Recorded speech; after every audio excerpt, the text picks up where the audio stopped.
നിങ്ങൾ പതിവ് പോലെ ചുമ്മാ ഇരിക്കുകയാണ്. പെട്ടെന്ന് അതാ ഒരു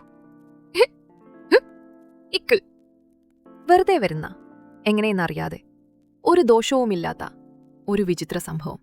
പക്ഷേ ഇവന് പിന്നിലെ കാരണം എന്താണ്? ഇത് തുടങ്ങുന്നത് ചെസ്റ്റിലാണ്. നമ്മുടെ ശ്വാസകോശത്തിനും ഹൃദയത്തിനും താഴെ ഡയഫ്രം എന്നൊരു മസിലുണ്ട്. അതാണ് ഡയഫ്രം. നമ്മളെ ശ്വാസം എടുക്കാനായി ഇത് സഹായിക്കും. ചിലപ്പോൾ വേഗത്തിൽ ഭക്ഷണം കഴിക്കുന്നതും പാനീയങ്ങൾ കുടിക്കുന്നതും അതിനെ ഇറിറ്റേറ്റ് ചെയ്യും. ഇതുമൂലം ഡയഫ്രം അപ്രതീക്ഷിതമായി കുതിക്കുന്നു. അതുകൊണ്ട് വായിലൂടെ പെട്ടെന്ന് വായു വലിച്ചു കയറ്റാൻ നമ്മൾ നോക്കും. അതേസമയം നമ്മുടെ വോയിസ് കോഡ് അടഞ്ഞുപോകും. അങ്ങനെയാണ് ഹിക് ശബ്ദം വരുന്നത്. ഇത് ശരീരത്തിലെ ചെറിയൊരു ഗ്ലിച്ച് തന്നെയാണ്. അപ്പോൾ ബൈ.